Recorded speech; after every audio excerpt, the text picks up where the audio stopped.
이 깊은 밤, 세상의 모든 소음은 잠시 내려놓고 제 이야기가 여러분의 밤을 은은하게 밝혀주길 바랍니다. 오늘 들려드릴 이야기는 바로 도박으로 8천만 원 빚진 시동생.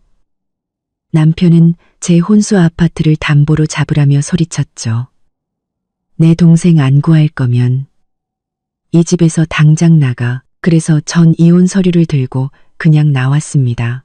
그러자 제 빌라에서 쫓겨난 시댁 식구들 모두가 바보가 되었죠. 내 동생 안 구할 거면 당신이 이 집에서 당장 나가. 박민준의 고함이 넓은 거실을 쩌렁쩌렁 울렸습니다.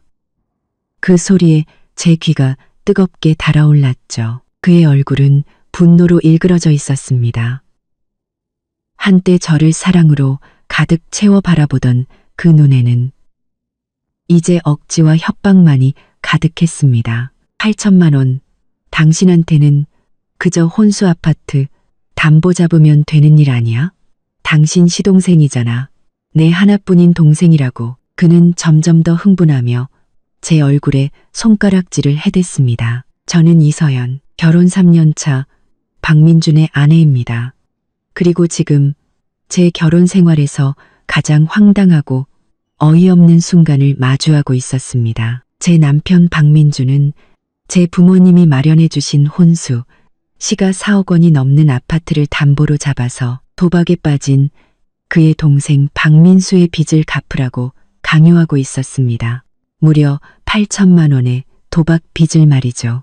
박민준 씨, 방금 한 말 다시 해봐요. 제 목소리는 이상할 정도로 차분했지만 속은 이미 들끓고 있었습니다. 그 순간 시어머니 김숙자 씨가 곧장 제게 달려들며 눈물 콧물을 쏟아냈습니다. 서연아, 내가 이렇게 빌게. 우리 민수 아직 어려서 철이 없어서 그래. 빚쟁이들이 돈 안 갚으면 다리 한쪽을 잘라버리겠다고 협박했단다. 내 시동생이 평생 절름발이로 사는 걸 보고만 있을 거니? 아직 어리다고요? 25살이에요. 그리고 이게 처음도 아니잖아요. 저는 이 눈물겨운 모자, 상봉 연극을 차가운 눈으로 바라봤습니다. 지난번에 빚진 3천만 원, 우리가 이미 갚아줬잖아요. 그때 다시는 도박 안 하겠다고, 또 하면 손을 자르겠다고 약속하지 않았어요? 그런데 지금은요. 이서연, 박민준이 테이블을 거세게 내리쳤습니다. 그런 비꼬는 소리 집어치워. 내 동생이야. 내 친동생이라고.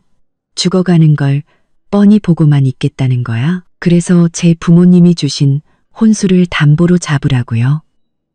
저희 부모님이 평생 허리띠 졸라매서 저한테 남겨주신 마지막 보루인데 저는 터져나오는 분노를 억누르며 손톱이 손바닥을 파고들도록 주먹을 꽉 쥐었습니다. 그 혼수 아파트는 평범한 교사이신 부모님이 평생을 모아 마련해 주신 집이었습니다. 거의 전 재산이나 다름없었죠. 결혼할 때 시집살이 고될까 걱정하시며 무슨 일이 있어도 기댈 곳은 있어야 한다고 제 명의로 해주시며 신신당부하셨던 그런 집이었습니다. 그런데 지금 제 남편 3년간 한 이불을 덮고 잔 그 남자가 너무나도 당연하다는 듯이 그 마지막 보루를 은행에 넘겨 동생의 밑 빠진 독 같은 도박 빚을 메우라고 하고 있는 겁니다. 보루? 우리 박씨 집안에 시집 왔으면 우리가 당신 보루야. 박민준이 비웃었습니다. 당신 지금 내 덕에 먹고 살면서 내가 뭐 하나라도 서운하게 한 거 있어? 집안이 이렇게 힘든데 뭐 하나 보태는 게 그렇게 어려워? 저는 제 귀를 의심했습니다. 내 덕에 먹고 산다고요? 정말 기가 막힌 농담이었죠. 결혼할 때 박씨 집안은 시동생 결혼 자금으로 돈을 다 썼다며 예단비로 겨우 3천만 원을 보냈습니다. 신혼집이요? 저희 부모님이 결혼 전에 사주신 이 빌라였죠. 박씨 집안은 단돈 10원도 보태지 않았습니다. 심지어 지금 우리가 내고 있는 아파트 대출금도 원래는 친정에서 내주신 계약금에 저희가 같이 갚아나가는 거였지만 박민준의 월급은 생활비를 대기에도 빠듯해서 대부분의 대출금은 제 월급으로 내고 있었는데 말입니다. 그런데 이제 와서 제가 자기 덕에 먹고 산다고요? 시어머니는 상황을 보고 또 연기를 시작했습니다. 서연아, 시어미가 한마디 할게. 한 가족끼리 내 건 내 것이 어디 있니? 내 것이 민준이 것이고 민준이 것이 내 것이지. 지금 집안이 어려우면 네가 발벗고 나서야지. 어머니, 담보는 작은 일이 아니에요. 그건 제 혼전 재산이고 저희 부모님이 당신 부모님, 당신 부모님, 입만 열면 당신 부모님. 박민준이 거칠게 제 말을 잘랐습니다. 박씨 집안에 시집 왔으면 박씨 집안 사람이야. 맨날 친정 부모님만 입에 달고 사는 거 보니 우리를 한 번도 가족으로 생각한 적 없었구먼. 저는 눈앞에 이 완전히 다른 사람 같은 남자를 보았습니다. 석 달 전만 해도 연말 보너스 받으면 몰디브로 결혼 기념일 여행 가자고 맹세하던 그 사람이 맞나 싶었습니다. 1년 전 아버지가 입원하셨을 때 발벗고 나서서 살뜰히 챙기던 그 살가운 모습은 어디로 갔을까요? 결혼 초 평생 잘해주겠다며 저를 껴안던 그 남자는 대체 어디로 사라진 걸까요? 언제부터 변한 걸까요? 처음으로 동생 빚을 갚아달라며 제게 돈을 빌려달라고 했을 때부터였을까요? 아니면 시어머니가 이 집에 들어와 살면서 며느리는 무조건 시키는 대로 해야 한다는 생각을 그의 귓가에 끊임없이 주입했을 때부터였을까요? 만약 제가 담보대출에 동의하지 않으면요? 저는 깊게 숨을 들이마시며 마지막 남은 선을 시험해 보기로 했습니다. 박민준의 눈빛이 차갑게 가라앉았습니다. 그의 목소리는 쇠처럼 차가웠죠. 그럼 이 집에서 당장 나가. 우리 박씨 집안은 당신처럼 이기적이고 가족이 죽어가는 걸 보고만 있는 며느리 필요 없어. 상북 순간 공기가 얼어붙었습니다. 시어머니는 옆에서 민준아, 무슨 그런 심한 말을 하니. 서연이는 그런 애가 아니야라며 가식적인 위로를 건넸지만 제 귀에는 들리지 않았습니다. 저는 웃음이 터져 나왔습니다. 정말로요. 제 자신의 어리석음에 3년간의 자기 기만에 웃음이 나왔습니다. 결국 이 결혼에서 저는 처음부터 끝까지 이방인이었던 겁니다. 제 도움이 필요할 땐 박씨 집안의 며느리였고 제 희생이 필요할 땐 제 개인 재산이 공동 재산이 되었습니다. 그리고 제가 무조건적인 헌신을 거부하자 저는 이기적인 이방인이 되어버렸죠. 좋아요. 아주 좋아요. 저는 고개를 끄덕였습니다. 목소리는 여전히 놀랍도록 평온했습니다. 박민준 씨, 당신이 한 말이에요. 저는 침실로 발걸음을 옮겼습니다. 등 뒤에서 박민준의 짜증 섞인 목소리가 들려왔습니다. 어딜까? 아직 내 말 안 끝났어. 짐 싸러요. 당신 소원대로 나가주려고요. 저는 뒤도 돌아보지 않고 말했습니다. 시어머니가 그제야 당황하며 서연아, 너 충동적으로 행동하지 마라.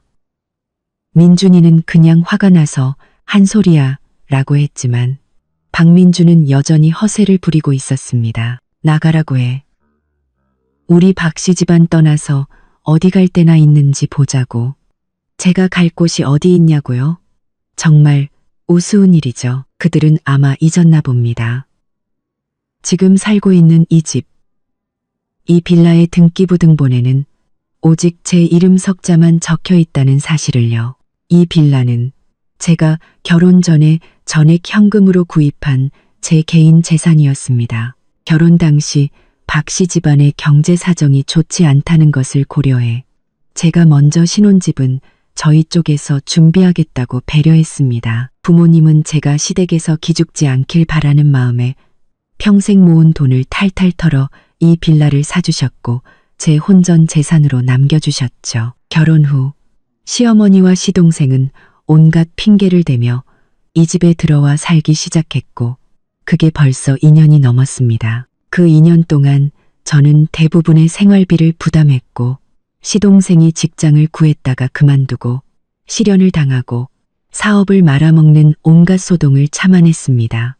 시어머니의 끝없는 간섭과 비아냥거림도 견뎌냈죠. 그리고 한때 다정했던 제 남편은 그런 가족의 영향 속에서 점점 제 헌신을 당연하게 여기게 되었습니다. 그리고 오늘 그들은 마침내 가면을 벗어 던지고 가장 추악한 민낯을 드러낸 겁니다. 저는 침실로 들어가 문을 잠갔습니다. 바로 짐을 싸는 대신 먼저 전화를 걸었죠. 김 변호사님, 저 이서연입니다. 이혼 합의서 좀 준비해 주세요. 전화를 받은 김 변호사님은 아버지의 오랜 친구분이셨고 이혼 전문 변호사였습니다. 그는 제 결정에 놀라지 않는 눈치였습니다. 이미 제 결혼 생활의 문제점을 어느 정도 알고 계셨던 거죠. 서연 양, 드디어 결심했구나.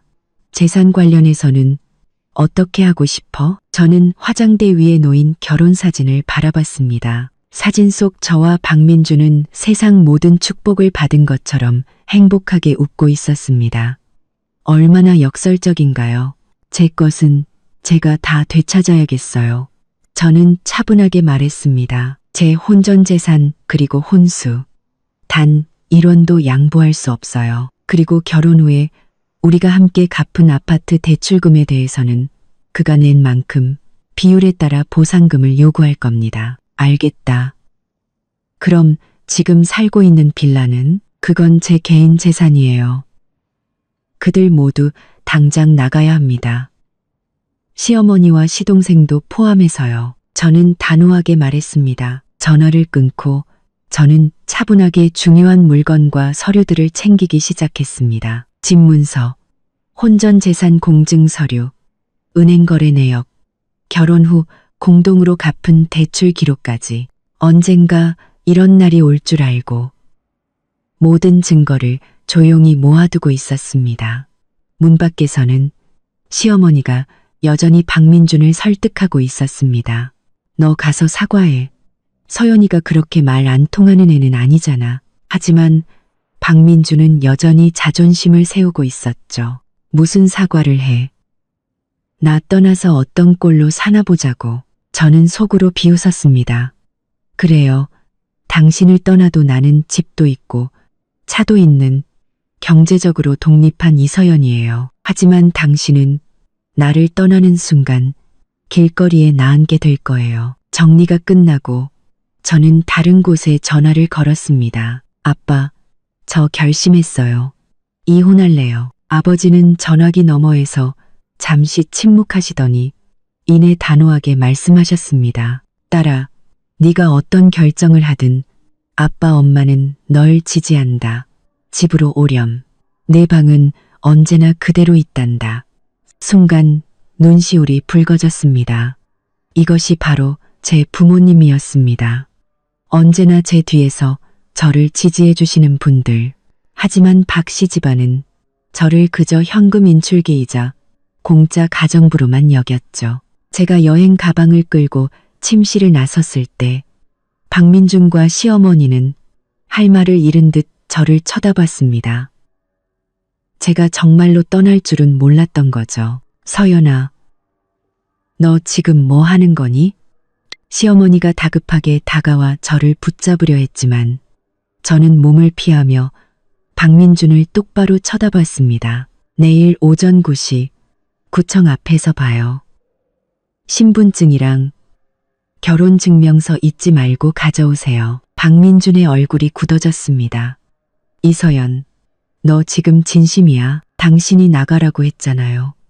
소원대로 해주는 거예요. 제가 희미하게 미소 짓자 그는 당황한 기색이 역력했지만 그놈의 남성 우월주의 때문에 고개를 숙이지 못했습니다. 좋아. 이혼해. 후회하지나 마. 후회요? 저는 비웃었습니다. 제가 가장 후회하는 건 눈이 멀어 당신과 결혼했던 거예요. 그 말을 끝으로 저는 여행 가방을 끌고 한때 내 집이라고 믿었던 그곳을 뒤도 돌아보지 않고 걸어 나왔습니다. 문 밖에서 불어오는 가을바람은 쌀쌀했지만 제 정신은 그 어느 때보다 맑고 또렷했습니다. 박민준 씨, 당신은 곧 알게 될 거예요. 나를 내쫓은 것이 당신 인생 최악의 결정이었다는 것을. 그리고 진짜 연극은 이제 막 시작되었을 뿐입니다. 다음 날 아침 8시 50분, 저는 약속대로 구청 앞에 서 있었습니다. 깊어가는 가을의 아침, 공기는 뼈를 애는 듯 차가웠습니다. 저는 트렌치코트 깃을 여미며 저 멀리서 급하게 걸어오는 박민준을 바라봤습니다. 그는 얼굴이 수척했고 눈 밑에 다크서클이 선명했습니다. 어젯밤 잠을 설친 모양이었죠. 그와 함께 온 사람은 시어머니 김숙자와 시동생 박민수였습니다. 마치 패싸움이라도 하러 온 듯한 기세였죠. 이서연, 기어코 이 지경까지 만들어야 했어? 박민주는 저를 보자마자 따져 묻는 투로 말했습니다. 저는 비웃으며 손목시계를 확인했습니다. 정확히는 당신들이 나를 이 지경까지 몰고 온 거죠. 약속 시간까지 7분 남았는데 참 일찍들 오셨네요. 당신들이 나를 지경까지 몰고 온 거죠. 정확히는 당신들이 나를 이 지경까지 바를 곳이란데. 정확히는 당신들이 나를 이 지경까지, 당신들이. 시어머니가 곧바로 애원하는 표정으로 말을 바꿨습니다. 서연아, 한 가족끼리 말로 풀지 못할 게 뭐가 있다고 이혼까지 하니. 민준이 걔도 자기가 잘못한 거 알아. 어젯밤에 한숨도 못 잤단다. 저는 곁눈질로 박민준을 쳐다봤습니다. 그는 어색하게 고개를 돌렸죠. 전혀 반성하는 기미가 보이지 않았습니다. 어머니, 이왕 이렇게 된 거, 그런 말씀은 이제 그만하세요. 어제 박민준 씨가 분명히 말했잖아요. 저는 이 집안의 이방인이니 더 이상 뻔뻔하게 눌러앉아 있으면 안 된다고요. 박민준이 마침내 입을 열었습니다. 목소리는 조금 누그러져 있었죠. 서연 씨, 어제는 내가 화가 나서 한 소리야. 민수 상황이 급박하니까 나도 모르게 그만. 화가 났을 때 하는 말이 진짜 속마음이죠. 저는 그의 말을 잘랐습니다. 진지하게 생각해 봤어요. 우리 결혼 더 이상 지속할 필요가 없어요. 시동생 박민수는 옆에서 창백한 얼굴로 시선을 피하고 있었습니다. 이 모든 사태의 원흉인 그는 마치 구경꾼처럼 침묵하고 있었죠. 형수님, 다 제 잘못이에요. 그가 작게 중얼거렸습니다. 형수님이라고 부르지 마요. 곧 아니게 될 테니까. 그리고 당신 잘못.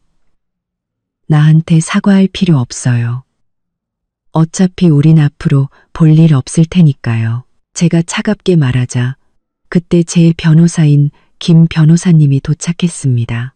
그는 말끔한 정장 차림의 서류 가방을 들고 전문가다운 모습으로 나타났죠. 이서연 씨, 합의서는 준비해 왔습니다. 김 변호사님은 제게 고개를 끄덕여 인사하고는 박민준을 향해 돌아섰습니다. 박민준 씨, 시작할까요? 박민준은 김 변호사님을 보고 얼굴이 더욱 굳어졌습니다. 변호사까지 불렀어?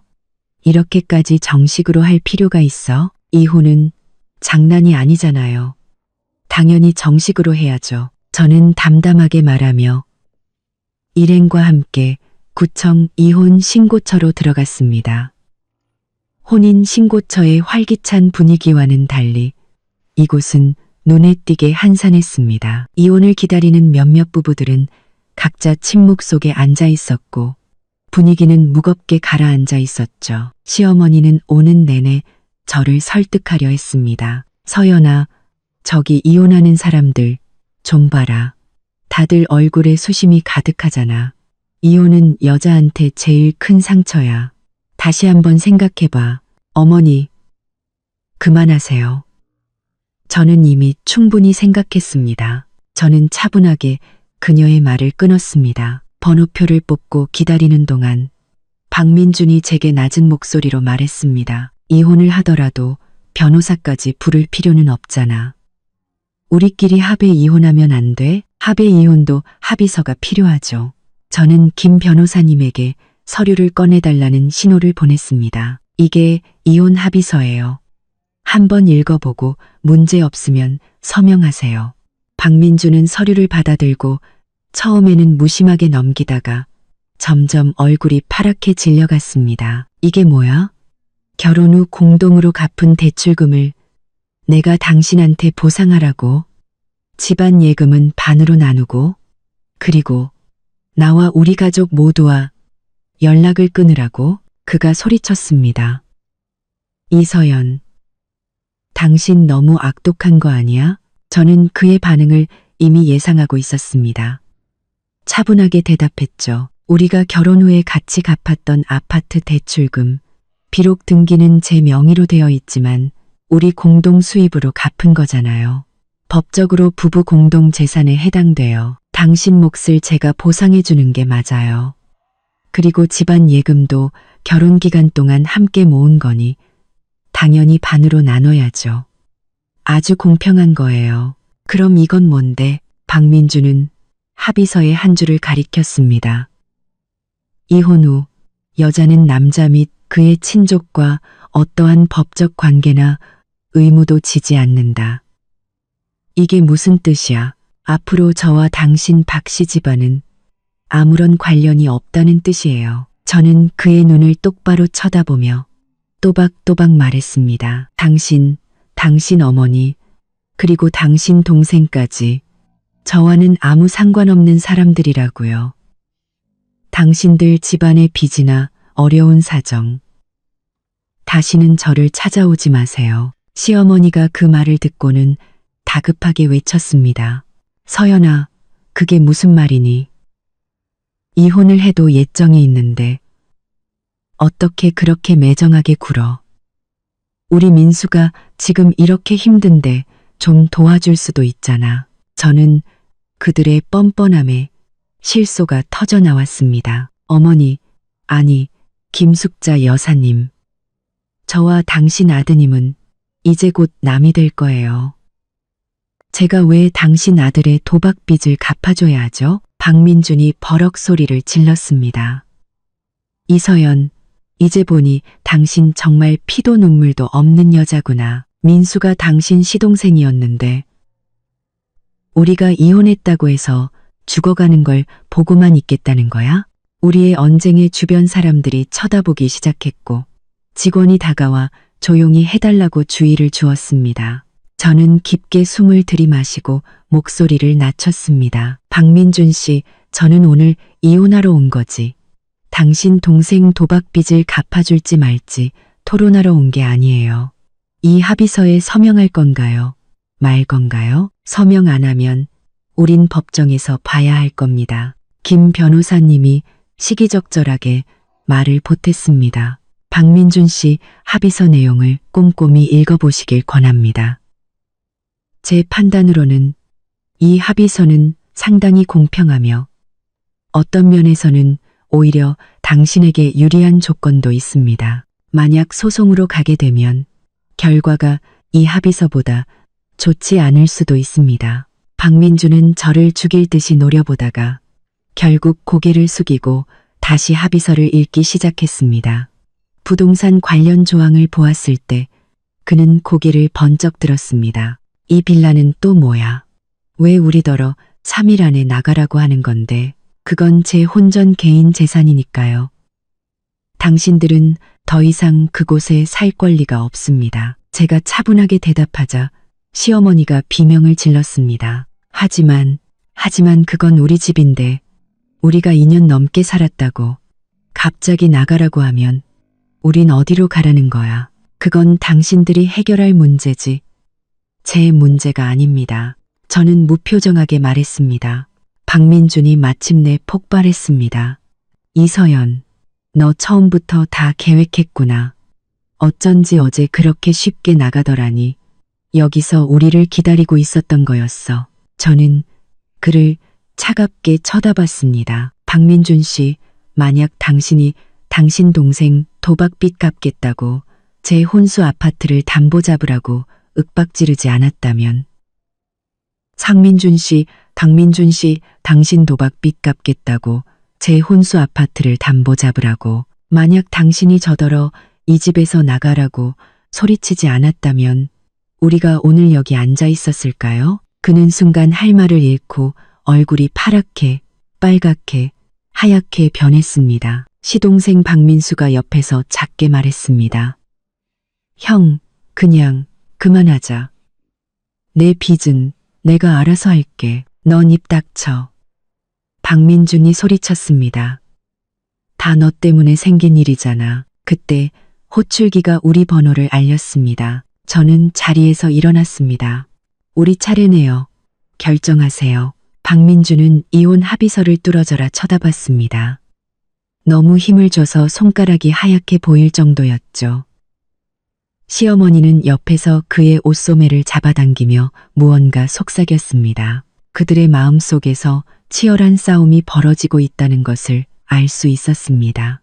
한편으로는 박민준의 자존심이 쉽게 서명하고 패배를 인정하는 것을 허락하지 않았고, 다른 한편으로는 이 비교적 공평한 합의에 동의하지 않으면 법정에서 더 큰 손해를 볼 수 있다는 잔혹한 현실이 그들을 압박하고 있었죠. 서명할게.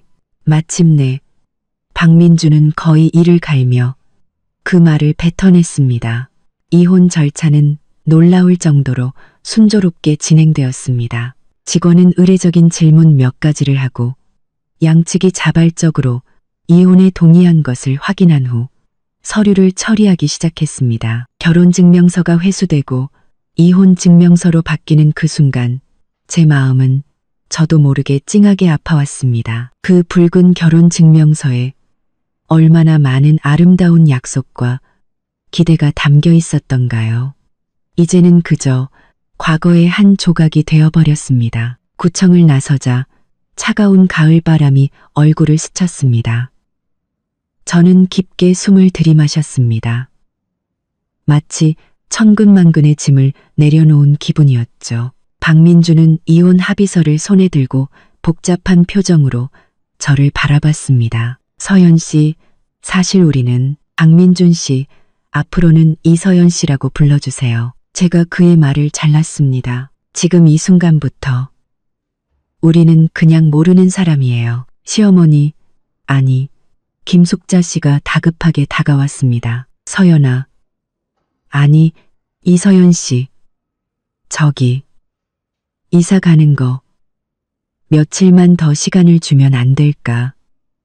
3일은 너무 촉박해서 우리가 갈 데가 없어. 저는 그녀의 초조한 얼굴을 보며 지난 2년간 그녀가 어떻게 제 결혼 생활을 좀먹었는지, 어떻게 아들 앞에서 저를 험담했는지, 어떻게 저를 현금 인출기이자 공짜 가정부로 취급했는지를 떠올렸습니다. 합의서에 분명히 적혀 있습니다. 3일 안에 나가시라고요. 저는 조금도 마음이 약해지지 않았습니다. 오늘이 금요일이니 다음 주 월요일 저녁까지 제 빌라에서 모두 나가주세요. 저는 월요일 저녁 7시에 정확히 집 상태를 확인하러 가겠습니다. 박민준이 분노에 찬 눈으로 저를 쳐다봤습니다. 이서연, 꼭 그렇게까지 해야겠어? 꼭 그렇게까지 하냐고요? 저는 비웃었습니다. 당신이 부모님이